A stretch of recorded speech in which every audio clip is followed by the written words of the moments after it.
All right, I think we're ready to start.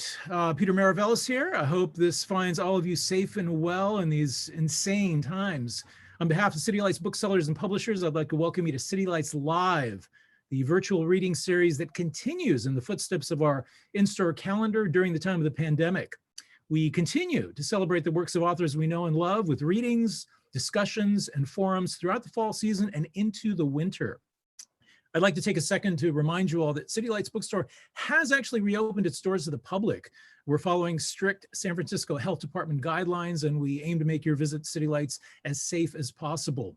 You'll be able to once again browse our stacks. Our business hours are 7 days a week from 12 noon to 8 p.m. We've worked very hard to transform the store for the age of COVID. The entrance is now on the Broadway side of the building. It's at 271 Columbus, so please note. The original entrance is now an exit only. We encourage everyone, please do wear facial covering while visiting, trying to keep things safe for everyone. As many of you know, City Lights is a publishing house as well as a bookstore. We continue to publish in the grand tradition of Lawrence Ferlinghetti's seminal Pocket Poet series. We continue to produce on a seasonal basis new books of poetry, fiction, literature and translation, and nonfiction informed by a progressive political outlook. We have new titles out from people like Stan Cox, Juan Felipe Herrera, a very timely book by Alan Hirsch about our current electoral crisis, as well as new poetry from Uche Nduka and Sophia Dalin. We've also just released a new memoir by Jean Dave, a friend of the poet Paul Celan. It's called Under the Dome, Walks with Paul Celan. So to learn more about the books that we publish and our up and coming events, please do visit our website at www.citylights.com.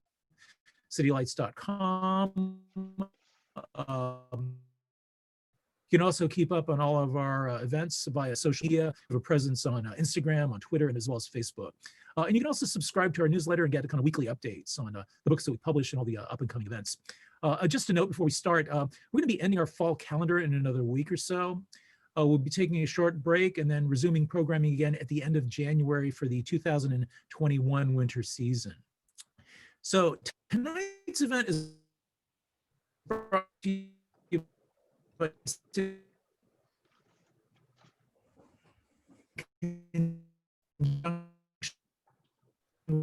with Chicago Press, literary visionary raw. University of Chicago's new book about him. To introduce our guests and get the evening started, I welcome my colleague, Michael Young. Michael, you there? Yes. Can everyone hear me? Testing. Peter, you froze, so I'm just testing. Okay. Greetings, fellow cosmonauts. My name is Michael Young, and we at City Lights are delighted to host this evening's event, a new book exploring the visionary jazz great Sun Ra's deep-rooted connection to the city of Chicago and his relation, and its relation to his vast Afrofuturist cosmology. William Seitz is the author of the new book, Sun Ra Chicago, Afrofuturism in the City. And Mr. Seitz is associate professor at the School of Social Service Administration at the University of Chicago. And he'll be joined in conversation with John Corbett, founder of the Sun Ra Archives and the author of some of my favorite music books of recent memory, including Vinyl Freaks, subtitled Love Letter to a Dying Medium. And then there's extended play, Sounding Off from John Cage to Dr. Funkenstein.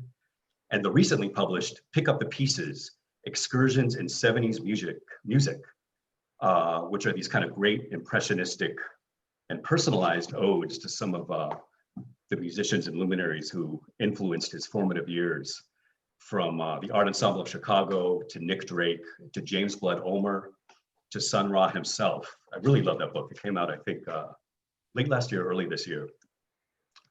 Back to Ra, it was during his mid-century Chicago years that he formed his legendary Arkestra and morphed into his new identity from his earthly given name of Herman Blount, and wrote some of his most rapturous and compelling music on his Saturn label. And he referred to the music of this time as, quote, cosmic newspapers written for the private library of God. I love that line. And on a more personal note, I have to say, I was about 14 years old and going through my dad's record collection. My dad is a jazz writer named Al Young, who's had like maybe 8,000 or 9,000 records. But this is the record that mesmerized me as a young kid. It's called Nothing Is. And I would just stare at it and stare at the cover. And it was like some kind of ominous and celestial Zen poem that needed to be solved.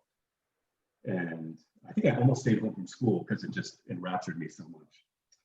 And in a roundabout way, Sun Ra led me to the works of that whole cosmology from Samuel Beckett, Samuel Delany, Beckett too, to Octavia Butler and Ishmael Reed, and ancient Egyptian mysticism, and other portal worlds and ways of transcending our earthly existential restraints.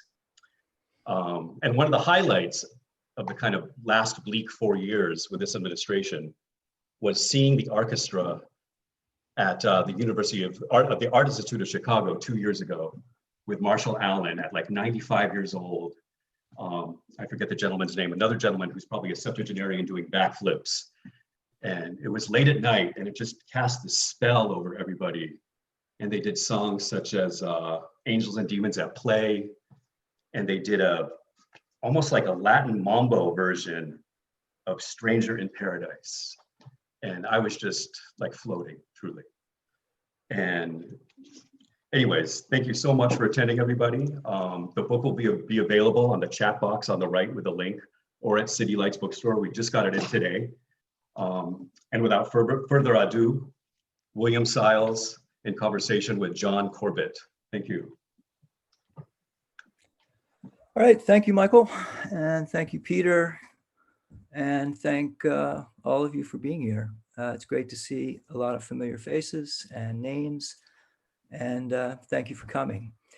I'm gonna talk about my book and read just a little bit of it for about 15 minutes or so, probably more like 10 minutes, and then open up the conversation.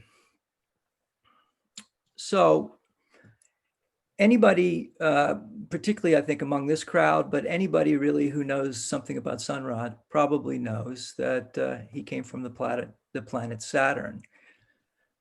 Myself, I'm an urbanist by training, and for a long time, I was fascinated by the fact that in addition to being from outer space, Sun Ra also came from Birmingham, Alabama, and Chicago, Illinois. But it wasn't really until I discovered the Alton Abraham Archive, which John Corbett, who's here with us tonight, and Terry Capsalis had recently donated to the University of Chicago Library, that I began to recognize how a somewhat different Sun Ra begins to emerge when we attempt to reconstruct his early life in those cities.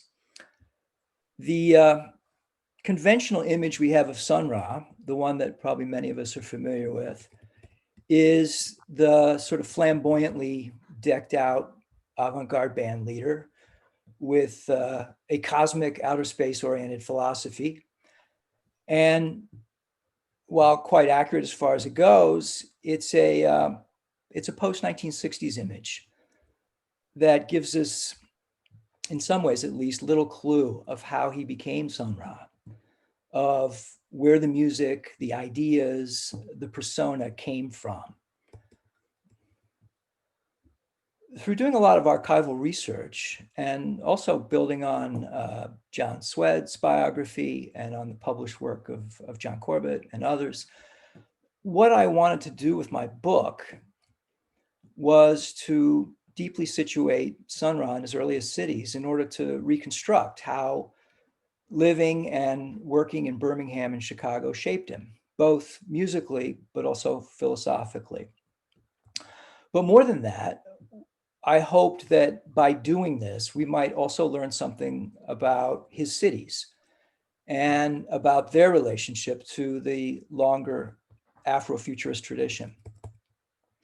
So what I ended up arguing in the book is that Sun Ra's utopianism, his belief that things are not what they seem, that there are other shadow worlds out there, is that utopianism is very much rooted in a double sense, really, in his experience of Chicago, where he lived from 1946 to 1961.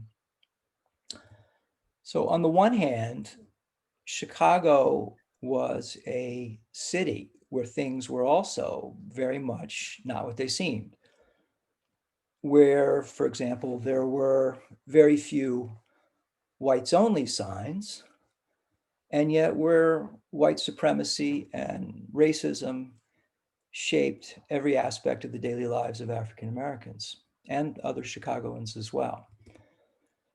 On the other hand, post-World War II Chicago, and really more particularly the Black South Side, was a cultural world that offered a kind of multitude of philosophies and intellectual traditions that tried to make sense of and even challenge the overwhelming reality of modern racism.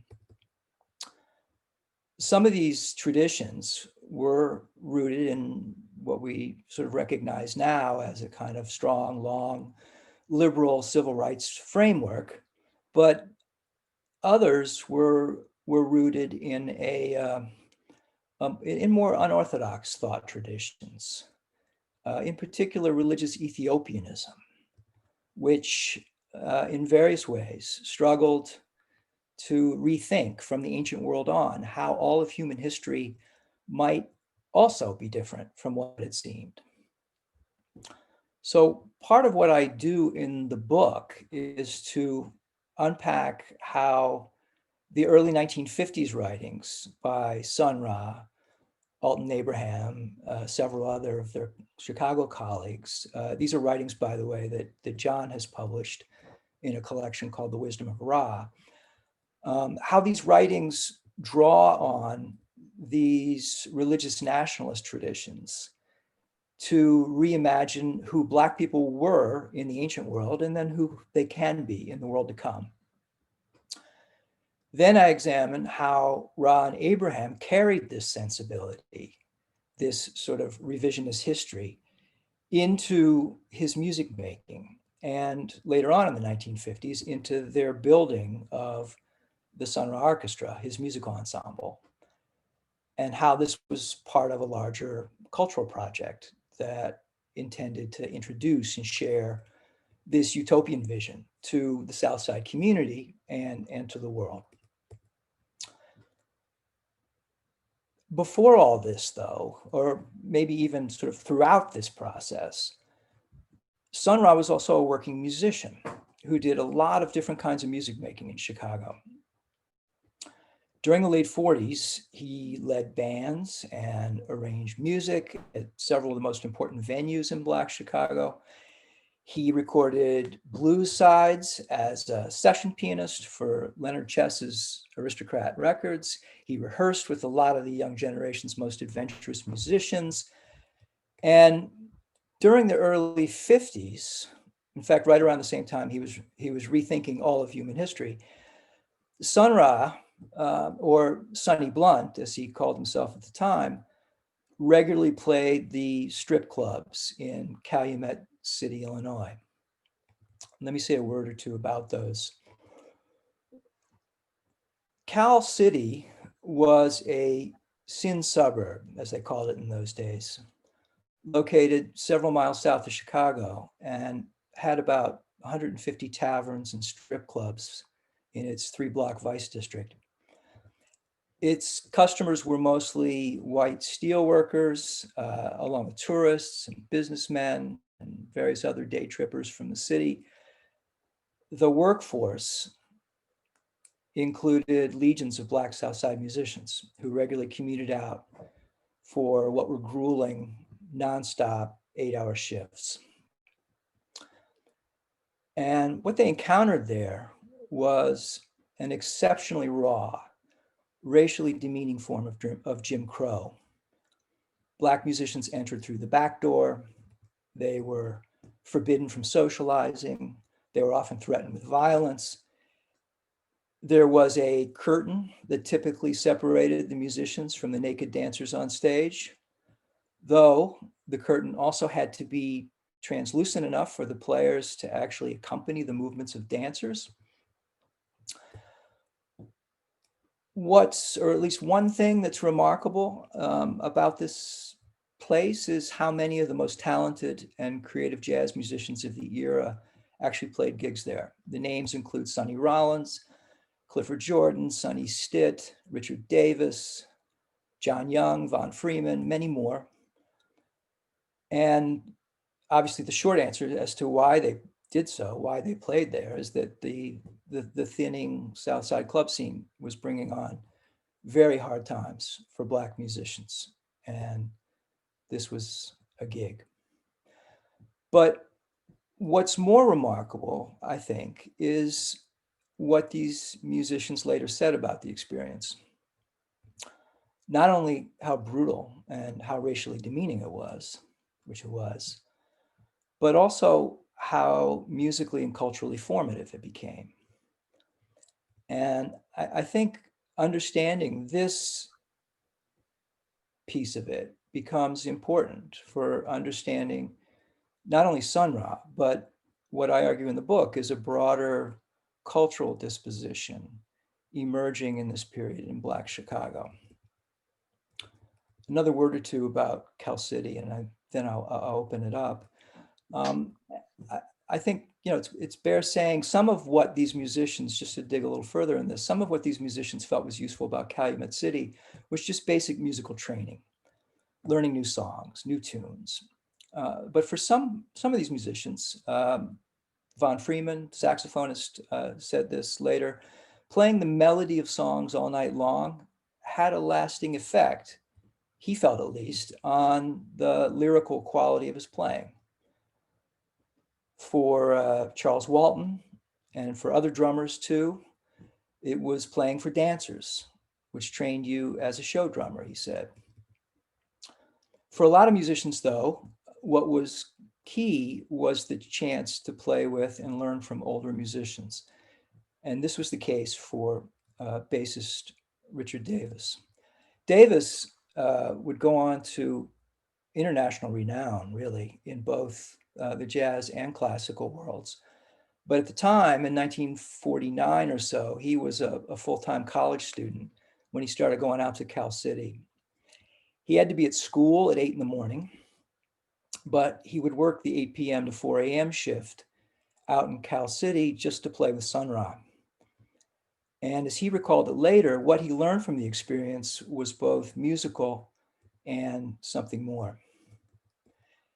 As Davis tells it, even in this early period, Sun Ra had a way of intoning sentences that seemed important but enigmatic. One day, Ra turned to Davis and said, "We have to advance towards some other aspect of tunes." According to Davis, it was not exactly clear what Sun Ra meant by this comment. But as Davis recalled later, I came to play with him. So I responded by learning more and more tunes as fast as I could. Another uncertain lesson that Davis learned came from watching how Sonny Blount approached his own playing in Calumet City. Davis says he would be reading a paperback book for the whole time he was playing. And he turned the pages, and play and never missed a beat, turning the pages and reading. For Davis, it was a remarkable display of self-discipline and of also playing on one's own terms, which he talked about more. Sun Ra's musical prowess also revealed itself, according to Davis, in his effect on customers, even those customers who weren't necessarily there for the music. One time, recalls Davis, Sun Ra looked over at me and he said, "See the guy over there who's drunk?" I said, "Yeah." There was a guy laying on a booth who had probably seen the show more than once or twice, but he was drunk, pissy drunk. And Sun Ra said, "Watch me sober him up." And I watched, and we were playing Body and Soul. Then Sun Ra started going further and further out with the chords. And I was watching his left hand to see what he was doing. He wasn't playing any louder than he'd been playing before. It was all background music.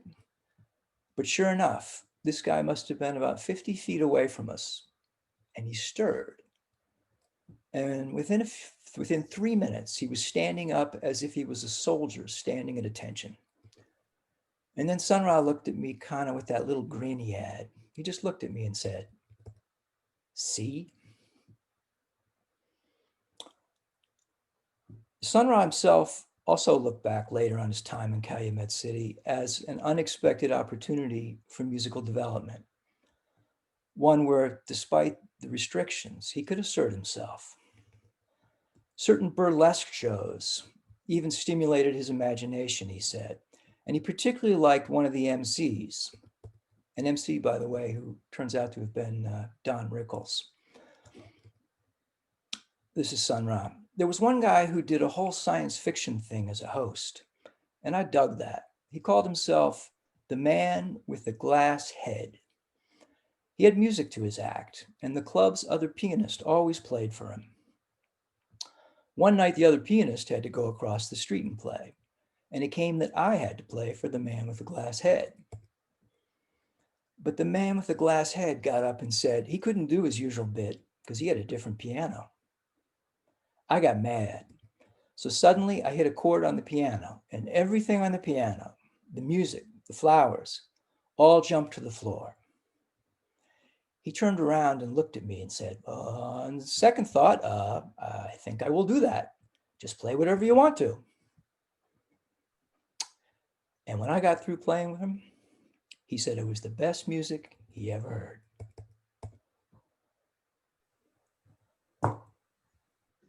So at this point, I think I want to open things up. John and I are going to talk a little more, I think, about Cal City and also about, more generally, Sun Ra's experience in Chicago. I think at this point, too, though, Peter wanted to hand over to me the co-hosting reins so I can show an image or two.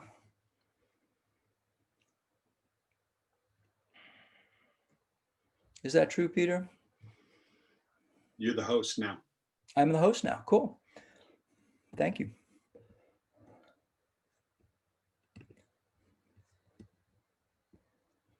Let's see.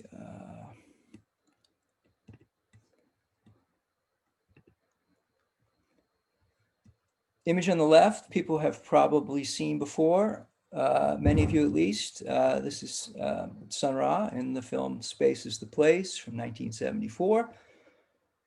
Very much the Sun Ra, I think, that we know and recognize.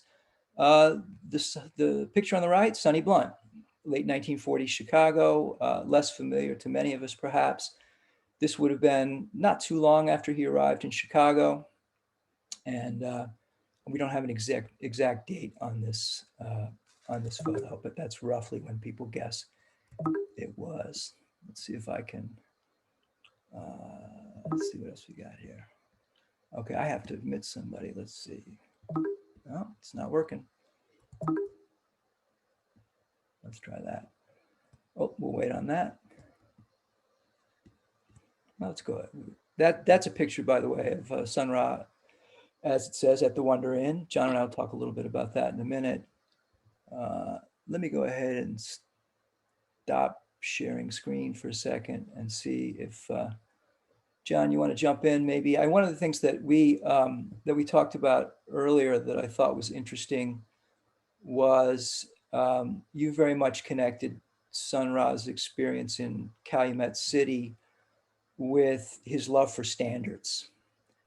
And I think that very much picks up on a theme that I found really fascinating, which was this sort of, why an avant-garde experimentalist would be drawn towards, what can often be seen as kind of old-fashioned, hokey, traditional kind of music. And I'm wondering if you could sort of talk a little bit about that.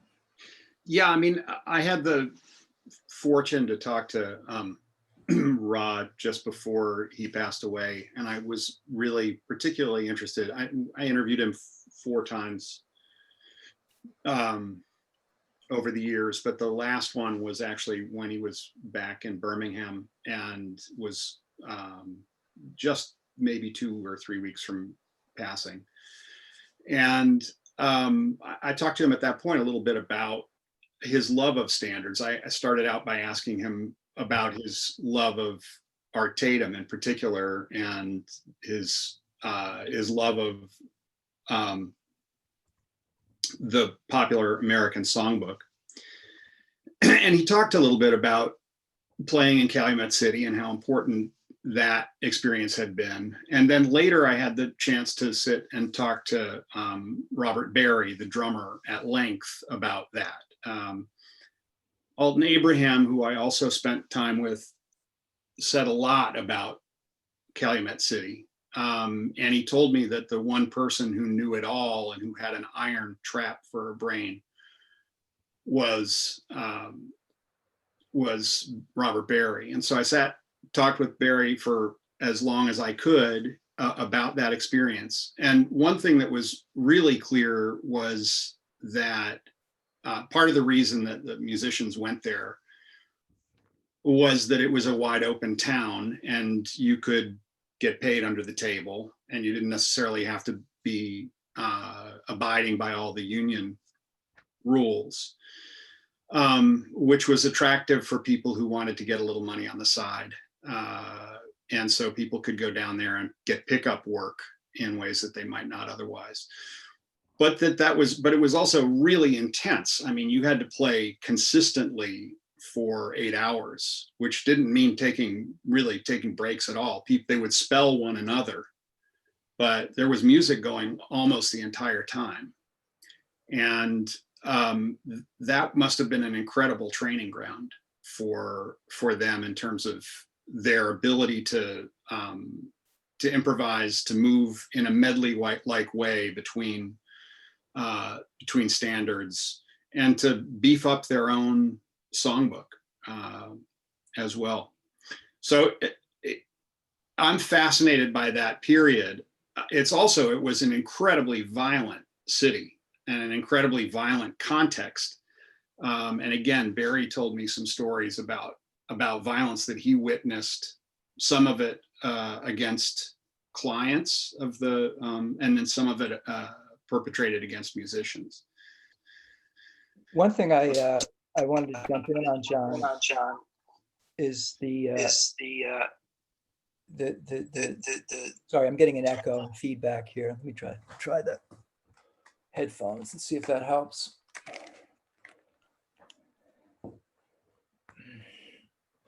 Let's see if this helps. Can folks hear me? Great. Yes. Thank you.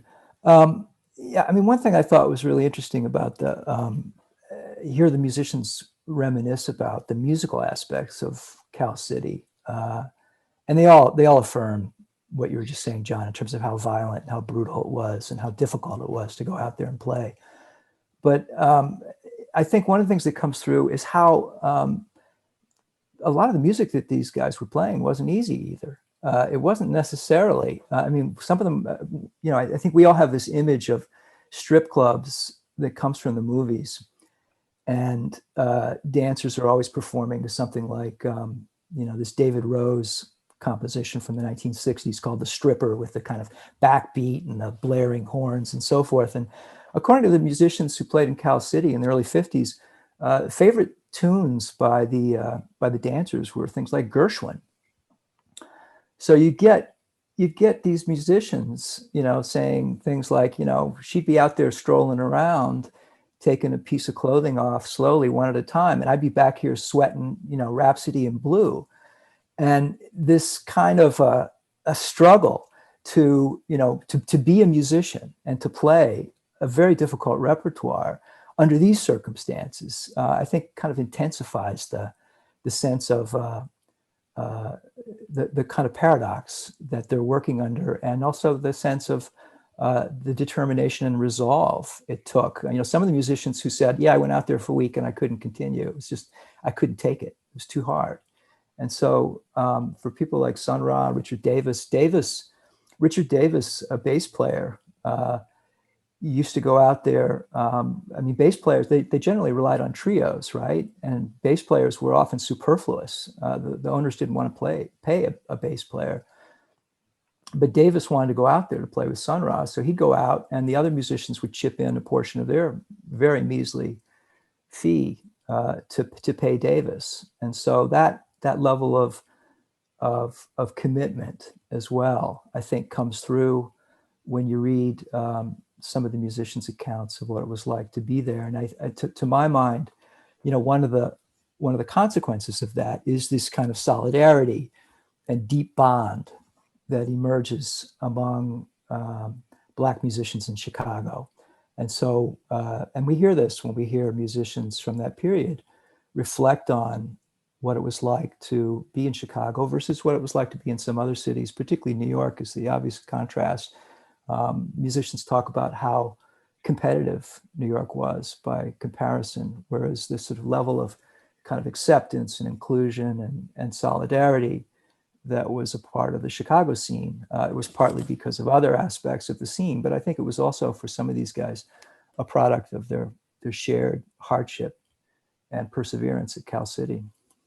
Bill, do you have a good sense of when the Cal City, what the date brackets of like Ra's time in Cal City is? Because I could never get that clearly from any of the musicians I talked to. I mean, I've even Bugs Cochran, who's still alive, who I interviewed when I wrote something about Cal City. He didn't really have a good sense of what the time brackets. You know, he's 1950s. Yeah, and that's pretty clear.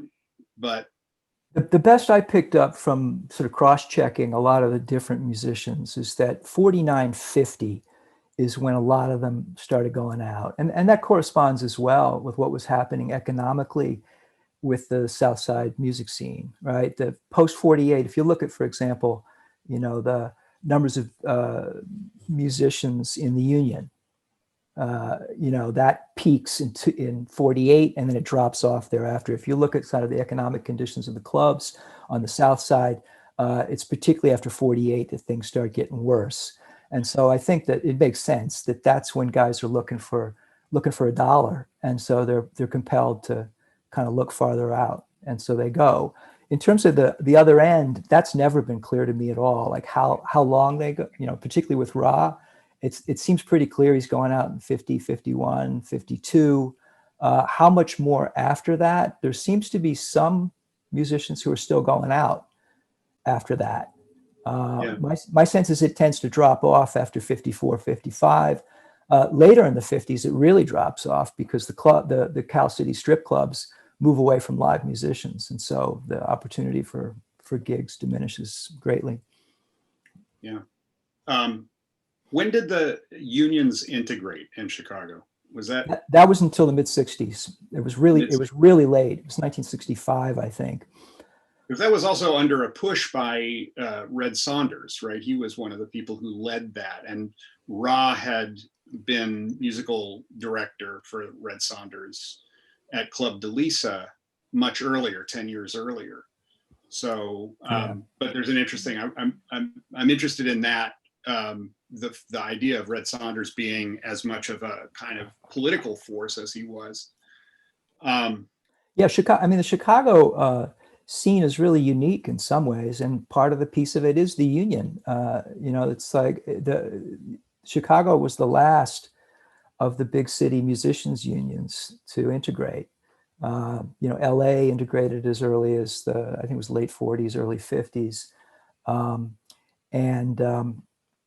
It was very much of a piece in the sense that the South Side as a musical universe had a whole parallel set of institutions and a set of agreements, if you will, between the unions, right? That white musicians generally controlled everything kind of, you know, pretty much north of Roosevelt, and that the South Side was the Black territory, and the Black Union, Local 208, really, sort of had real sway and real power, at least through the late 40s and early 50s, in terms of, who got gigs and what the fee was and so forth.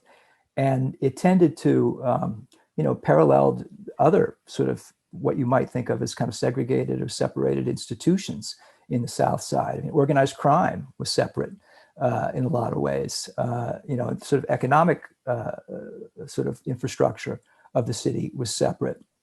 And so that intense level of segregation was incredibly, it was incredibly difficult for Black musicians who were seeing these new opportunities open up in the North Side and the Loop and the recording studios and so forth, who were denied those opportunities. But at the same time, again, that kind of segregation and the walls of exclusion also built a pretty powerful bond of solidarity among Southside musicians as a consequence of that. And so, one of the things I try to do in the book is to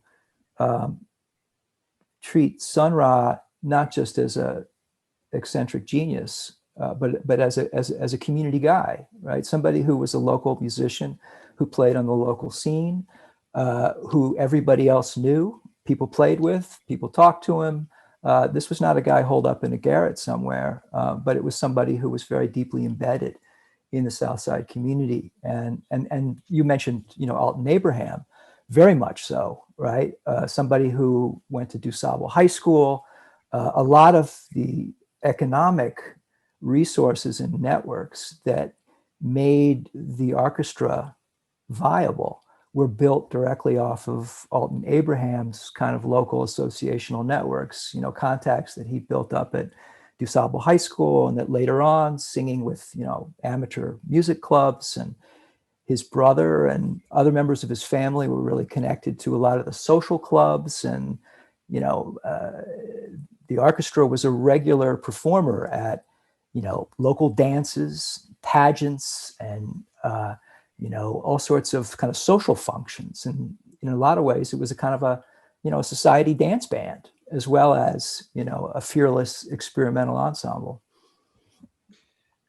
You mentioned the idea of him being of Ra and Abraham being kind of community oriented, and I just thought I would play a little bit of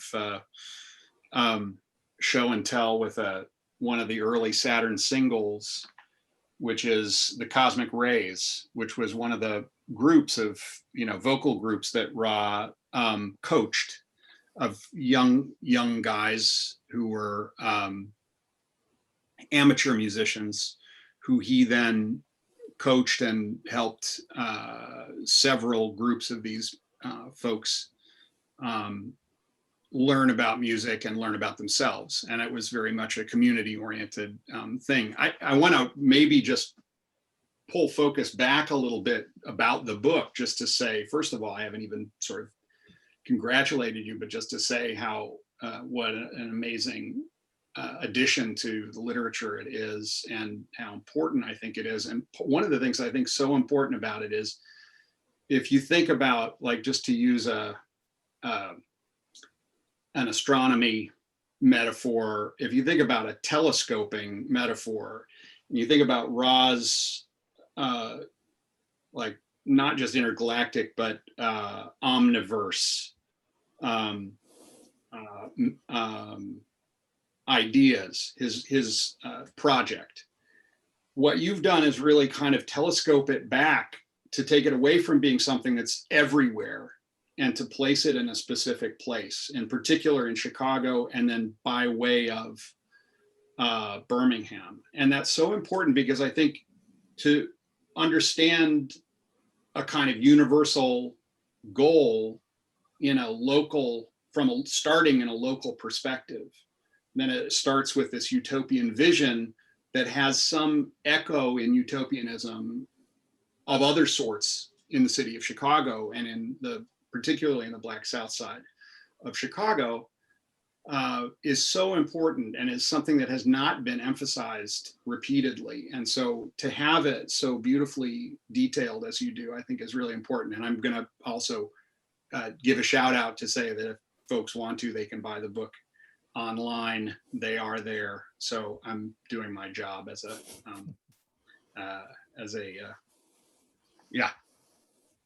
pointer dog here. But I thought it was, I think it's really interesting to think of it in this, it's in a community sense, it's in a Chicago sense, how Ra's whole perspective on it moves.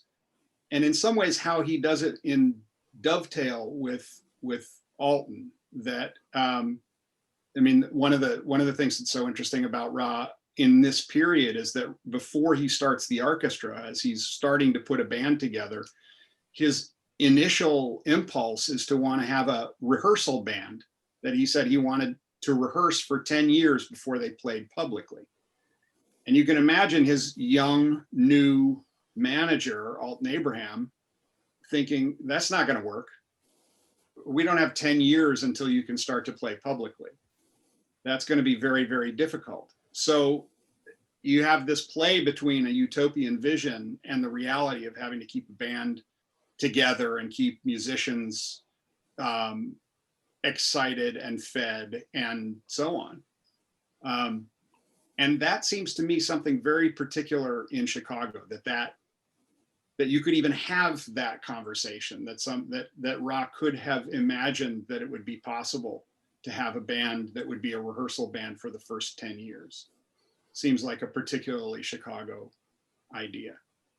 I agree. I think it's also really interesting that that tension, it seems to follow kind of all the way through their time in Chicago. So even though, as you're suggesting, Alton kind of pushes the band out into the club scene, and he kind of keeps pushing them to do gigs, and he keeps pushing Ra to put himself out more forwardly, right? I mean, if you look at the old pictures, the earliest pictures of the Sun Ra Orchestra, Sun Ra's sitting in the back. He's the leader of the band. He's in the back. You can hardly see him.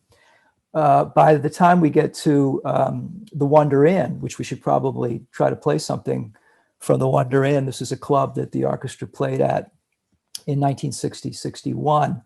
By the time they're performing at the Wonder Inn, we start to see in the pictures the Sun Ra that we imagine, which is the sort of, with a gown, with stars, with sparkles, someone who's kind of at the center, a kind of a wizard on the stage, who's sort of commanding the show and kind of leading the band. And right, it's not the Wonder Inn, but it's just a year or so before. And we begin to see kind of the costumes and the kind of command that Sun Ra is able to kind of exhibit. Before we go to the track, I'll just show, but before that, let's say in 52, 53, I have this kind of amazing little flyer from a band that I don't think folks know that Ra played with, really, but Morris Ellis and his Swing Masters. And it says here, Morris Ellis, formerly with Red Saunders and his Swing Masters. And this is a flyer that has, the earlier version of Ray Blunt, in this case, Ray. So he could be many different things, but it's kind of a great artifact, and it has also that they have car and will travel. I kind of love the idea that this is the starting point, and then just a few years later, by the mid 50s, he's got the orchestra, and by 1960, he's at the Wonder Inn doing a long run at the Wonder Inn, where all sorts of things start to transform, where members of what would become the AACM see him play. And we're going to listen to a track from a live recording from the Wonder Inn about 1960 or early in 1961. Let's see if I can get to it.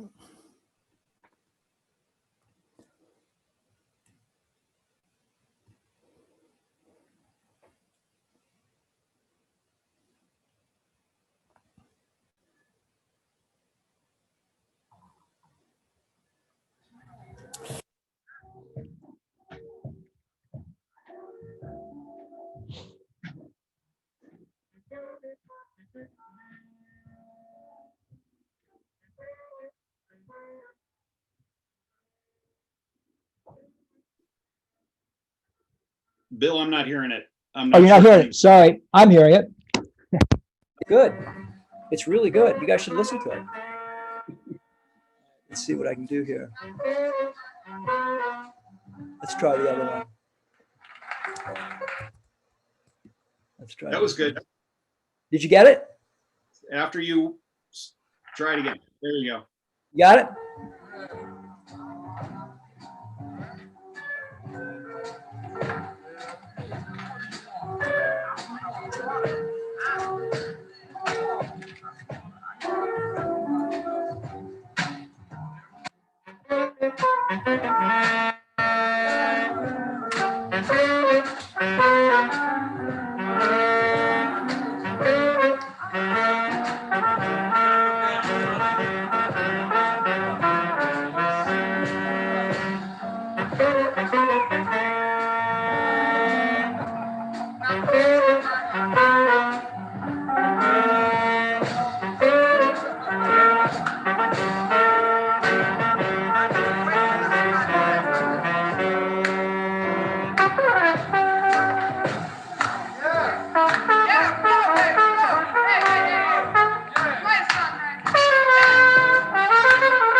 All right. One of the things I like about It Ain't Necessarily So, it was a favorite song of Sunrise for maybe for obvious reasons. It Ain't Necessarily So is very much a version of things aren't what they seem. And so it sort of brings this kind of notion that there's a sort of hidden story in the world, in the city, And in the Bible. and this is a phrase that comes up a lot in his writing. This is a phrase that you know, although he also liked to say, it ain't necessarily so that it ain't necessarily so. So always the contrarian. But you know, I think one of the other things that comes through on this recording, which is fun, is the sort of crowd and the sense of connection between the musicians and the folks who were there. It was very much, as John said, the Wonder Inn in 60-61, when the orchestra was there, was very much a place that attracted some of the most interesting and adventurous musicians in Chicago, the young cats who were just about ready to create the Association for the Advancement of Creative Musicians. But it also was it was a local tavern, right? It was just regular folks having fun. And in true fashion, Sun Ra not only performed there, but he rehearsed there too. He'd basically take the place over during the daytime. And so it became known as well for a place, you know, a place that other musicians could go and sit in with the orchestra. And the kind of who's who did that include Jack DeJohnette and lots of other folks. And so for a while, at least, for a kind of brief moment, the Wonder Inn was a kind of a place in the South Side. And I think this, you know, that reinforces, I think, John's earlier point that this was a local band. It was a local band that dreamed universally, but it was very much a local band, even by 60 and 61. And you have there's a woman in the audience there who's constantly calling out. I'm looking Play at it, the Sunray. chat here. Play I'm it. being reminded that people, let's see, they posted a link to purchase the book in the chat function. So if people haven't purchased a copy and want to, that's a good place to do it. Another question is, do any of the old venues in Calumet City still exist? To my knowledge, no. I don't know if maybe some of the buildings may stand, but I think even that, you go down State Street in Calumet City, you see very little sign of what the place looked like in the early 1950s. The Wonder Inn is still there, not the bar, but the building is still there. And the Let's see what else we have here. It's got these distinctive set of. Should we open it up to see if there are people who want to speak and kind of comment, Sure. ask questions? Feel free to jump in, anybody. Yeah, actually, you know, I'm going to suggest that. Peter, I can see you speaking, but I can't hear you. Do I need to give up the command center here? Yeah. Okay. Can you hear me now?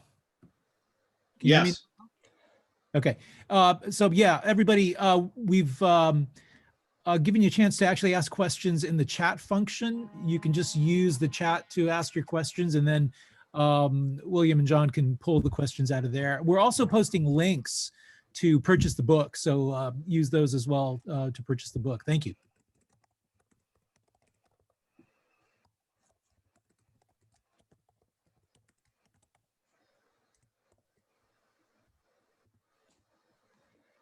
I'm assuming people can hear me. Can people put thumbs up if you can hear me?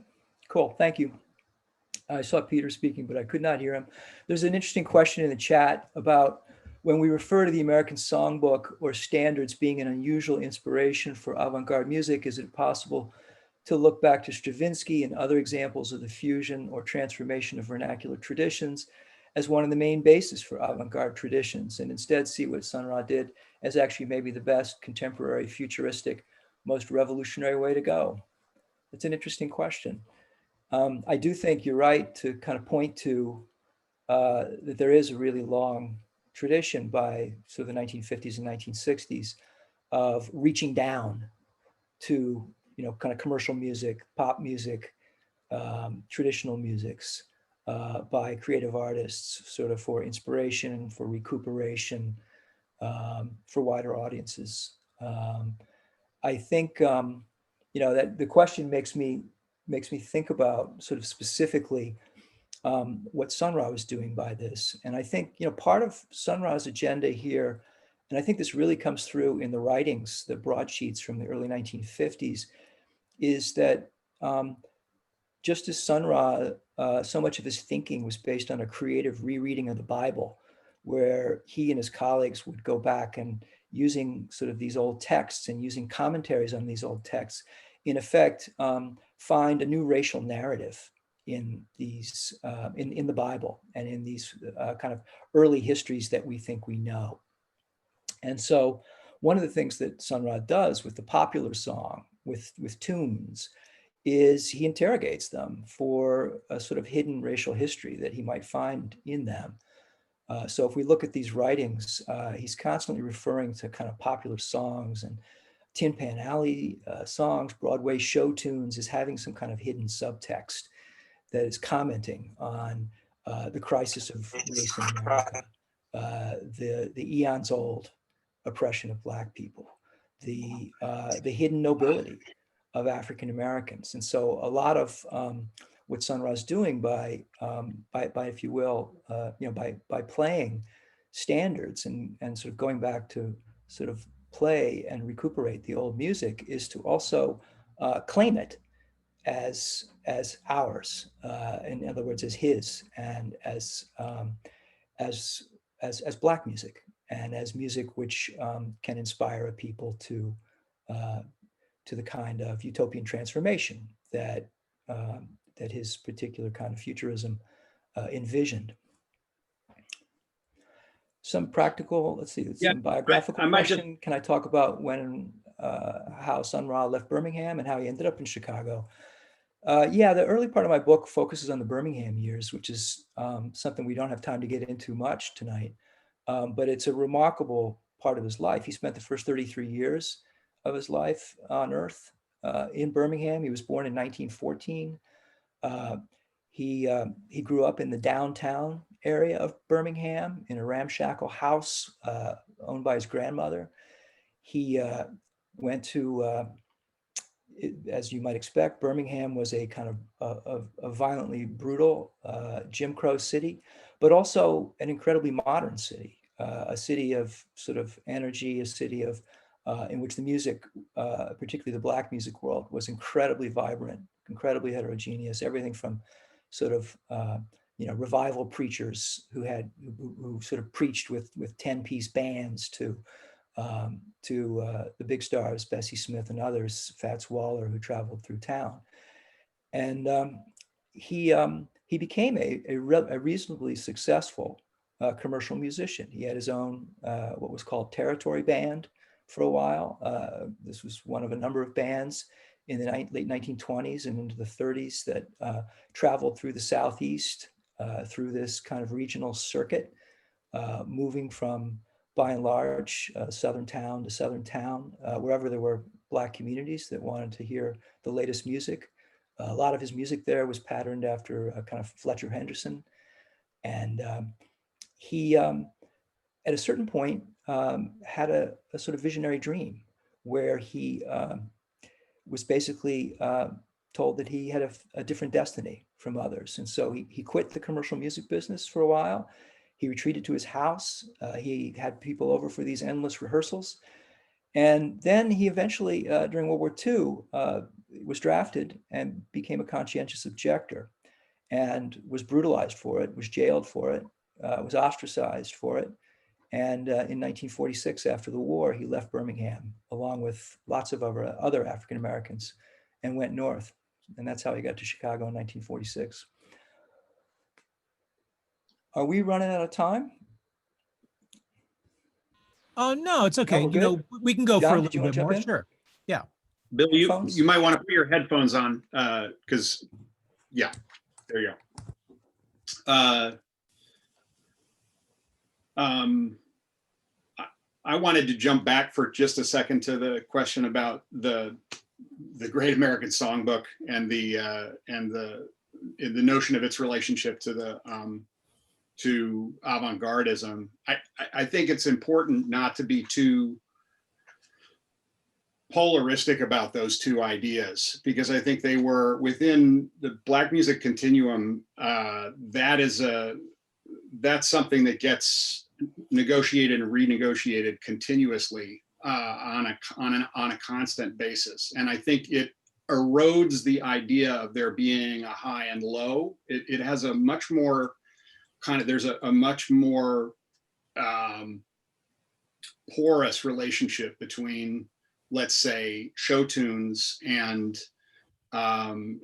jazz in the swing era, and especially in the bebop era, and there are many ways in which I think we can see that being very different from the kinds of uses of quotations of vernacular music in Mahler, for instance, or in Stravinsky, or in symphonic music from the Western tradition. I think it's a very different idea about that kind of relationship between the vernacular and supposedly a high art. So anyway, I just wanted to mention that. I think it's important to see that as a dynamic, very highly dynamic relationship.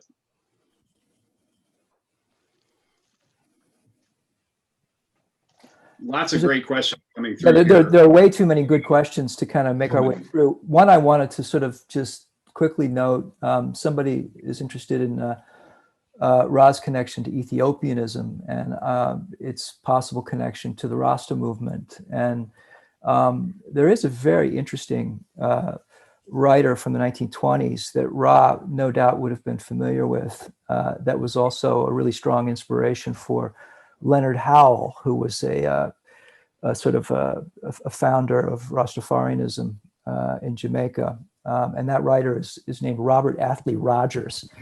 And he was a follower of Marcus Garvey. He was a follower of Marcus Garvey, who then, after Garvey's arrest and the decline of his movement, founded a religion in which he himself was the head, and wrote this amazing book called The Holy Pibby, that is in effect a kind of vision. It's an outer space vision.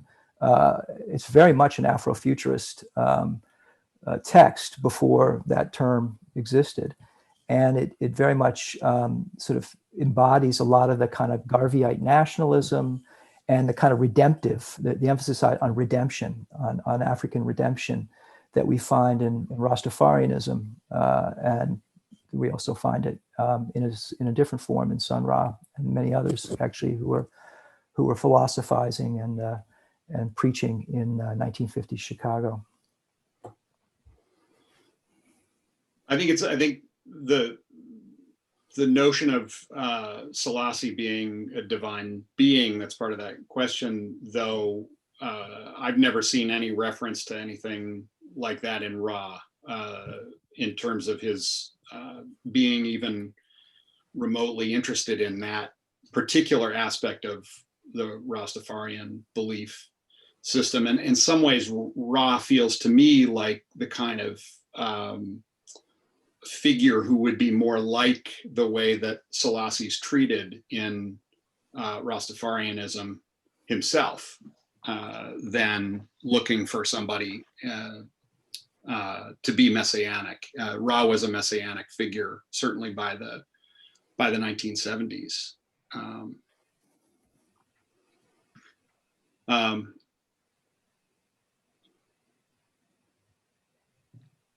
There's an interesting question here about any thoughts if Ra had remained in Chicago, would he have evolved to something similar to the communal headquarters that he later set up in Philly, perhaps a magnet for many who would later form AACM.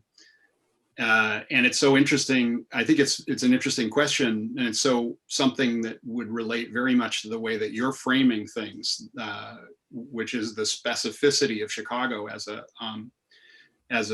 site. It's pretty clear to me from things that I've seen that he wanted to have, and even talking with Alton, that he wanted to have a communal situation here, but that he couldn't get, musicians were working musicians, and that he couldn't get people to kind of sign on to joining him that way.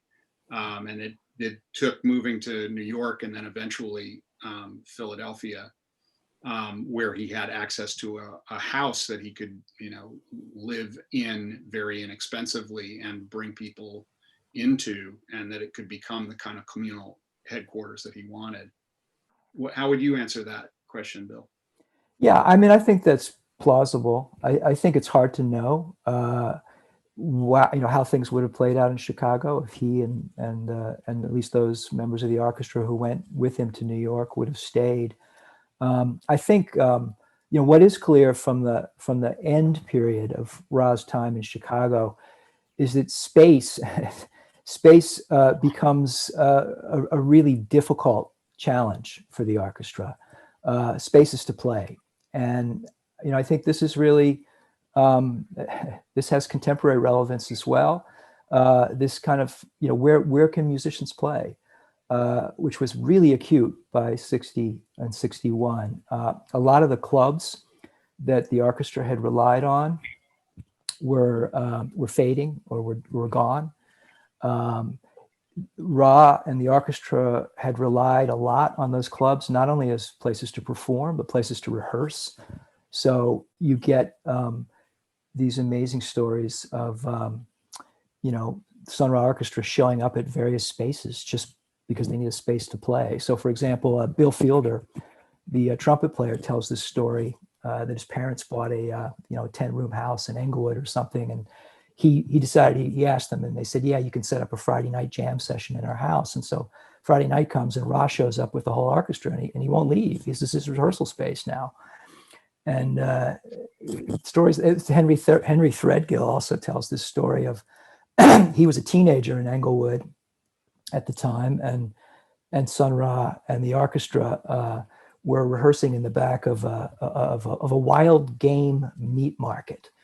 And Threadgill and a friend of his used to sneak in there and just kind of sit at their feet and watch them play. And he describes, listening to this music he couldn't yet understand, while being surrounded by wild boar and possum. And I think it's from my mind, it's both a sign of how extraordinarily difficult it was economically to survive in Chicago, and it gives us one answer to the question: why did Ra leave? But it also it suggests to me too how for Ra you could make a place, a different kind of space, and that became really crucial to the sort of the musical project of the Arkestra, the way that they and their music and their sort of cosmic energy takes over a place and transforms it. And I think people have talked about this in different ways, and it's a I think it's a core aspect of their kind of their utopianism, is the ability to remake places, to remake space. There's a couple of questions here that are about movement building and the relevance of Ra and the idea of a movement like the one that Ra was engaged in now. And so you want to maybe talk about that a little bit? Sure. Yeah, it's a good question, and I think one of the things it reminds me of is that it's difficult. It still remains difficult to define what Saturn was as an organization that was founded by Sun Ra and Alton Abraham. Right. On the one hand, it was a business. It was a corporation. It was also, though, increasingly a collective. It relied a lot on volunteer labor, a core group of kind of committed sort of actors and activists. It was also a kind of what we think of as kind of a cultural laboratory. There's a certain kind of my own kind of day job, if you will, is as a kind of a scholar of community organizing and community building and community traditions. And it's really, from that vantage point, it's really interesting to look at Ra and Abraham's Saturn organization, which was very much a hybrid. And this hybridity enabled it to survive, and it enabled it to kind of build over time. One of the key ingredients, though, was the extraordinary commitment of its members, who persisted through great hardship, and who also, were, and you've emphasized this, John, too, they were very flexible. And so the kind of, improvisational spirit that Alton Abraham brought to his job of trying to find commercial opportunities for the band, sort of knew no bounds. And so, they played everywhere, and they issued their own music, but they also took advantage of opportunities to record music for others. And I think, we see this even today with Marshall Allen and the Arkestra. It's this sort of sheer persistence and commitment to the task at hand that really comes from a kind of utopian vision making. It requires that level of commitment in order to sustain it. So in terms of movement building, I think there's two different ways to think about this. One is in terms of cultural movements. And I think that, Ra and the Arkestra were extraordinarily successful in building a certain kind of cultural movement, if we define that movement in kind of intellectual and aesthetic terms. It's not for nothing that when people talk about the sort of Afrofuturist tradition, and I don't think it's entirely accurate, but people tend to zero back towards in time to Sun Ra. One of the things I try to point out in the book is, in fact, it goes much further back. And Sun Ra is just an important, figure and moment and confluence of a lot of these traditions. Nevertheless, that's a testament to that level of vision and that level of commitment. Yeah, I think the thing that I'll maybe just mention, and it's something that people who know about Rob know pretty quickly, but it's something that I think is so important to come back to again and again. If you think about Ra's project, as being this utopian project on the one hand, and on the other hand, you think about the idea of having this utopian project be founded on the two watchwords that were the key watchwords for him, right? Which were discipline and precision. And so if we're thinking about it in terms of its relevance now and what we can learn from it, I think that's something that is continually inspiring to me, is to be thinking about discipline and precision in relationship to the kinds of calls for change that we see that we're engaged in now. And that feels to me like a big challenge, like the big challenge. And so not to see, I mean, he was very dubious of the notion of the striving for freedom, that freedom was the wrong thing to be striving for, that was at odds with the notion of discipline and precision as a basic watchword. And that's such a challenge to the way that we've, as Americans, as citizens of our particular time, have been raised to think of what is the goal, you know? So if I'm thinking about it in terms of those parameters, the kinds of parameters about movement building, but also about kind of its relevance today, those are things that I constantly come back to with Ra. And I think a lot of that really started here. That's, you think about, again, you have a utopian vision, you have a band that's going to be a rehearsal band for 10 years. That's the idea of having to get it so right, of having to be together, and not together just to play as slickly and tightly as you possibly can, because that's obviously not the point. How are you going to have a band that's able, as a 30-piece band, to play improvised music together? That requires discipline and precision, which means we have to think about discipline and precision in a slightly different way from the way that we were raised to think about it. So again, those are just thoughts that I have about the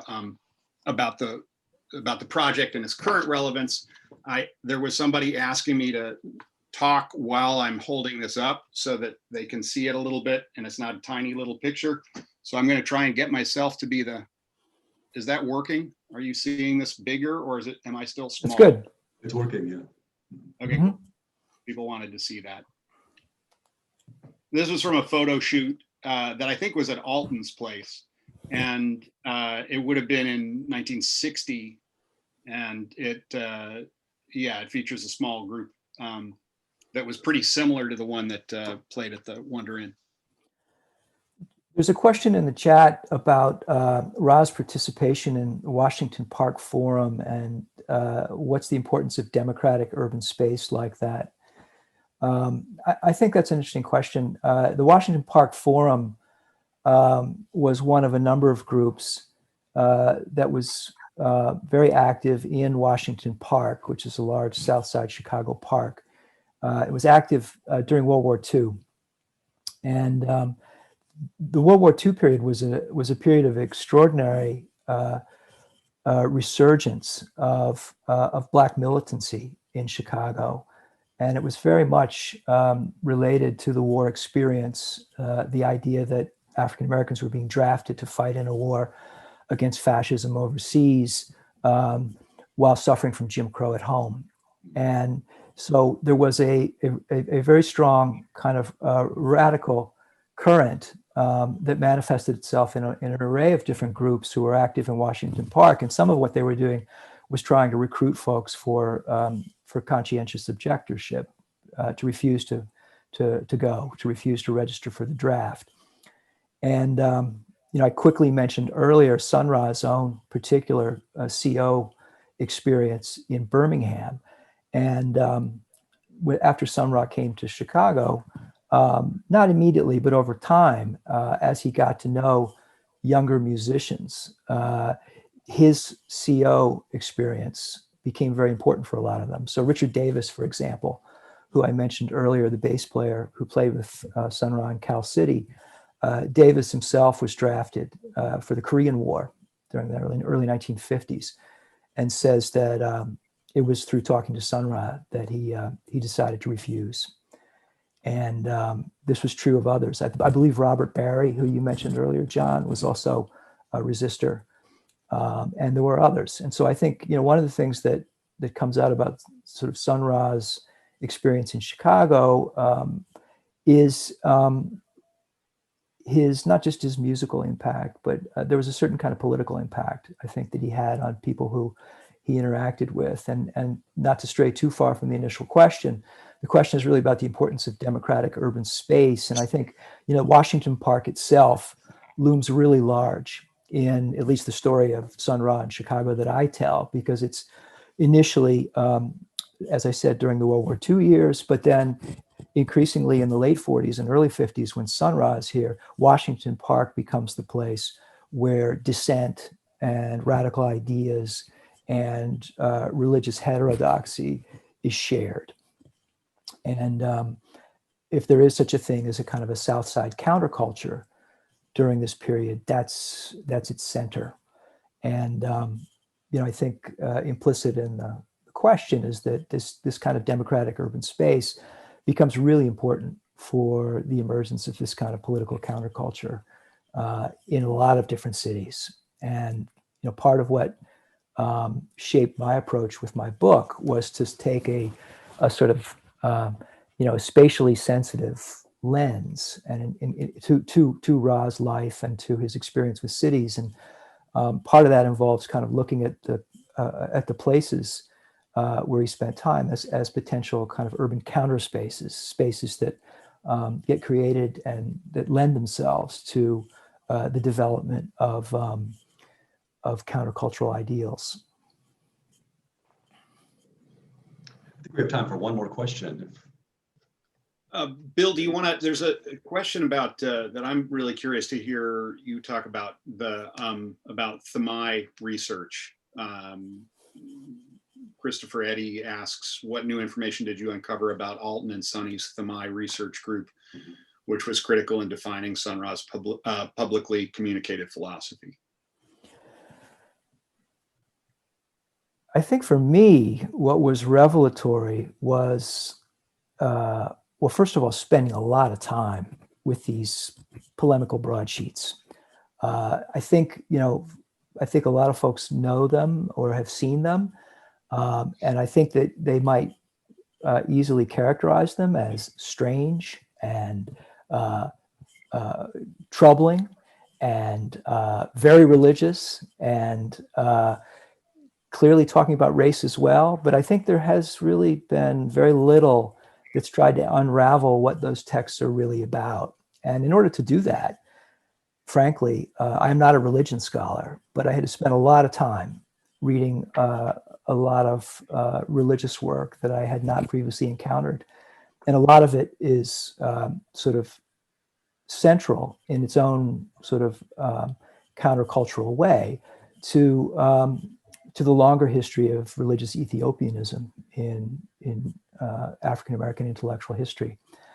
And so, what these texts are full of is references to 19th century writers who are reinterpreting the Bible in ways that are attempting to counter the kind of white supremacist racialism that they believe is built into our conventional readings of biblical stories. And so much of what they're doing is both rereading the Bible in a way that instead insists that so many of the great biblical characters were Black. And that includes victimizers as well as victims. And so what we get, and part of what makes, I think, these texts disturbing, is we get both a very, very bitter condemnation of African-American leaders, African-American dominant notions of who Black people are and what their purposes are on the earth. And at the same time, that kind of rereading leads to a championing of a kind of more secret identity, which has been covered over and suppressed, and which the Thamai group can now and is trying to reveal. And what emerges from these texts is a very utopian notion, which is that African Americans, in fact, if they recognize their true capacities for imagination and self-pride and collective solidarity, can in fact become their own saviors and can in fact become the savior of America and the world. So this is the philosophy that emerges from these texts, and it's very much a philosophy. And these texts were shared, right, in Washington Park, right? They would sort of talk about them, and they would use them perhaps as as text to read from and proselytize from. And what's kind of publicly communicated, as the question phrases it, depends on who the audience was. So a lot of the Ron Abraham's approach to these texts was in many ways very secretive, right? They didn't share them with everyone outside of the kind of inner circles of Washington Park folks. And so, John Coltrane got one at some point, right? And certain musicians who seemed spiritually inclined and who seemed open to the message, Rob would spend a lot of time talking to them and sharing this philosophy. But in terms of sort of public performance through the orchestra, I believe what happens is that it becomes kind of transmuted into a certain kind of musical performance, where, as I said earlier, right, things are not what they seem. Music is shared with secret messages. I think this becomes increasingly clear as by the end of the Chicago period, like at the Wonder Inn, Sun Ra begins to actually recite his poetry as part of the performances. And so we hear this on the Wonder Inn recording. And so, gradually, Ra and the orchestra become more and more forward, I think, with the philosophy behind the group. At the same time, as the audiences change, the message and the philosophy itself evolves. So if we look at, the orchestra in 1960s New York or in 1970s Philadelphia, or even later, we see the philosophy evolve, and Ra begins to emphasize other aspects. The 1960s was a very transformative moment for the orchestra, and all sorts of new ideas come into the way in which Ra talks about the Black condition and the Black future and so forth. So it's not a static, by any means, a static kind of philosophy. But my sense during the Chicago period is this was kind of the basic trajectory. I had such an interesting experience with Robert Barry when I was deep in mode of interviewing him and playing some of the tapes that we had found in the archive for him, and asking him to identify certain people and stuff like that. And at a certain point, he kept referring to the code.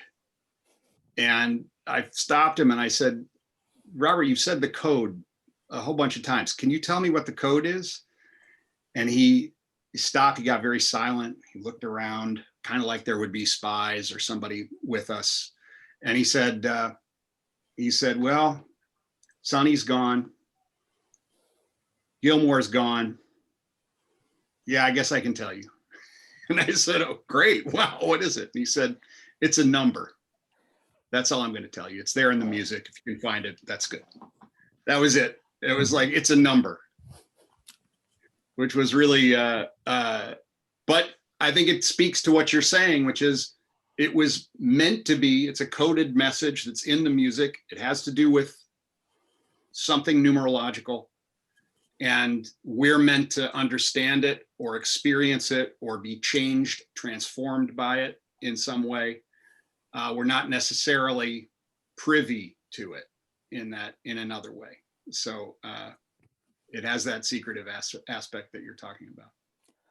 And by the way, if people are so inclined, feel free to look through the broadsheets. There's a lot of numerology in there. And if you're more numerate than I am, at least in the spiritual sense, feel free to have a crack at it. You guys, this has been deeply illuminating. Wow, one of my favorite events, like recent history. And William, I want to apologize. I mispronounced your last name as, I think Siles earlier. I knew this funky trombonist named Billy Siles. So it's William Seitz, everybody, not Siles. That's just wanted to clear that up. And everybody, the book is available on the chat link on the right. It helps keep City Lights in business during these dystopian times. It keeps ramen on authors' tables. And we suggest everyone buy the book and explore the deep, deep archives of Sun Ra. I just came across this record too. Sun Ra's Sound of Joy, which I'll be playing today. And on the top it says electronically recharged for stereo, which I love, for this kind of 60s futurist. I guess that's it for the questions. Also, I'm going to say our very last event of the year will be December 19th with the author and activist Alif Shafak in conversation with Ipek Burnett on Saturday, December 19th. That'll be a very special in conversation on this year's Zoom. So, wow, that was wonderful. Everybody, buy the book. And thank you, William and John, very much. That was a cosmically wonderful event, yes. Congratulations, Bill. It's such a great book. Thank you. It was great talking with you, John. Likewise. Yes. Thanks, City Lights. Stay strong. Thank you. Thank you, Bill.